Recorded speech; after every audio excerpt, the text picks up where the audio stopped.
Hello दोस्तों, मैं हूं अपूर्व और ये हमारा नेक्स्ट ट्यूटोरियल। और इस ट्यूटोरियल में दोस्तों हम सीखेंगे अबाउट क्लास मेथड डेफिनेशंस। पिछले हमारे ट्यूटोरियल में हमने देखा था कि हमने जितने भी मेंबर फंक्शन क्लास के डिफाइन किए थे, जैसे कि वॉइड इनपुट, फ्लोट डिपॉजिट और फ्लोट विदड्रॉ, ये तीनों ही फंक्शन हमने क्लास ACC के अंदर ही डिफाइन किए थे। इन्हें हम इनसाइड क्लास डेफिनेशन बोलते हैं। क्लास के जो फंक्शंस हैं या मेथड्स हैं, इनको डिफाइन करने का एक और तरीका होता है जिसको हम कहते हैं आउटसाइड क्लास डेफिनेशन या आउटसाइड क्लास मेथड डेफिनेशन। तो आइए हम देखते हैं कि ये काम कैसे करता है।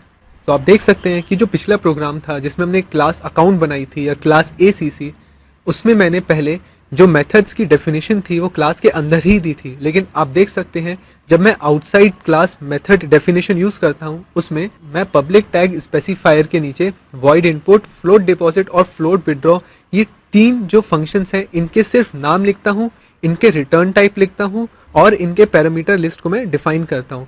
लेकिन जो इनकी एक्चुअल कोडिंग है, आप देख सकते हैं कि मैं क्लास के बाहर करता हूं। और इसका फॉर्मेट ये होता है कि पहले मुझे लिखना पड़ता है रिटर्न टाइप, जो कि इनपुट फंक्शन के लिए था वॉइड। तो जो इनपुट फंक्शन का रिटर्न टाइप था वॉइड, मैं पहले वो यहाँ पे लिखता हूँ वॉइड।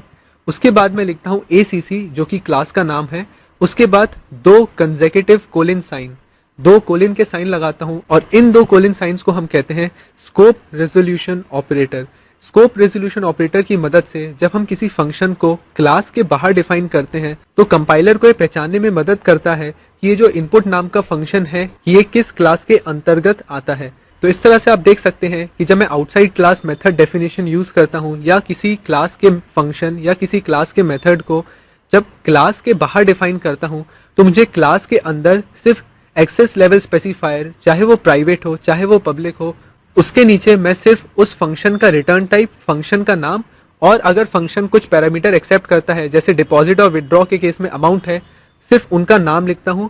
उसके बाद जो उनकी एक्चुअल कोडिंग है वो मैं क्लास के बाहर लिखता हूं। और बाहर लिखने का सिंटेक्स जैसा कि मैंने आपको बताया होता है, पहले रिटर्न टाइप, उसके बाद क्लास का नाम, followed by two colon science जिसको हम कहते हैं स्कोप रेजोल्यूशन ऑपरेटर, उसके बाद फंक्शन का नाम और फिर दो करली ब्रैकेट्स के बीच में हम जो है हमारी फंक्शन की कोडिंग करते हैं।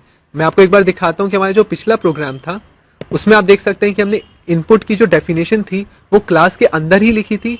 मैंने सीधे एक्सेस लेवल स्पेसिफायर के नीचे रिटर्न टाइप लिखा था फंक्शन का, जो इस केस में वॉइड था इनपुट के लिए, और डिपॉजिट के लिए फ्लोट था और विदड्रॉ के लिए भी फ्लोट था।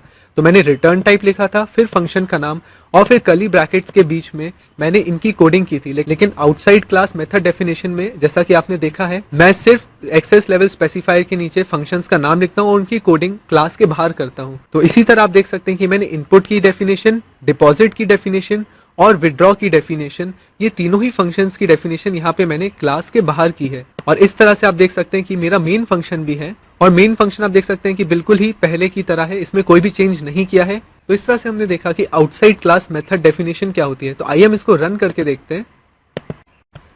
और आप देख सकते हैं कि हमारा प्रोग्राम पिछली बार की तरह ही रन हुआ है, कोई भी डिफरेंस नहीं है इसमें। तो चलिए मैं इसमें कुछ अकाउंट नंबर एंटर करता हूँ, सपोज 23। इसके बाद मैं बैलेंस इनपुट करता हूँ, सपोज 5000। और आप देख सकते हैं कि जैसा हमारा प्रोग्राम पिछले केस में चला था, सेम इस केस में भी वो चला है, जबकि हमने outside class method definition use किया है। तो ये दर्शाता है कि इनसाइड क्लास डेफिनेशन और आउटसाइड क्लास मेथड डेफिनेशन, ये दो तरीके होते हैं क्लास के फंक्शंस या मेथड्स को डिफाइन करने के। इनसे प्रोग्राम की रनिंग स्ट्रक्चर में कोई भी चेंज नहीं आता है। आउटसाइड क्लास मेथड डेफिनेशन में मैं आपको एक और चीज बताना चाहूंगा कि मान लीजिए अगर हमारे पास दो क्लास हैं, क्लास अकाउंट और समझ लीजिए एक और क्लास, क्लास अकाउंट 2, और दोनों में ही इनपुट फंक्शन आते हैं। तो हो सकता है कि हमारे पास दो इनपुट फंक्शंस हो, एक अकाउंट क्लास का हो और एक और इनपुट फंक्शन अकाउंट 2 क्लास का हो। तो उस केस में स्कोप रेजोल्यूशन ऑपरेटर में मैं यहाँ पे ये वाला जो इनपुट फंक्शन है, मान लीजिए अगर ये अकाउंट नाम की क्लास को बिलोंग करता है तो इसकी कोडिंग एज इट इज रहेगी। और अगर मान लीजिए कि दूसरा इनपुट फंक्शन अकाउंट 2 क्लास को डिपेंड करता है, तो मैं यहाँ पे सिंपली लिख दूंगा उस क्लास का नाम।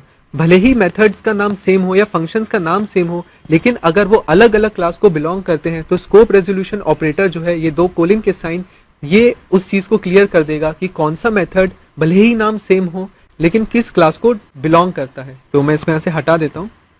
इसमें एक और याद रखने वाली बात यह है कि अगर हम मान लीजिए क्लास के अंदर ही फंक्शंस को डिफाइन करते हैं तो इस तरह से, तो ये by default in line functions कहलाते हैं क्लास के। तो होप दोस्तों आपको मेरे इस ट्यूटोरियल में आउटसाइड क्लास मेथड डेफिनेशन जरूर समझ में आया होगा। तो जुड़े रहिए मेरे ट्यूटोरियल्स के साथ। Thanks a lot.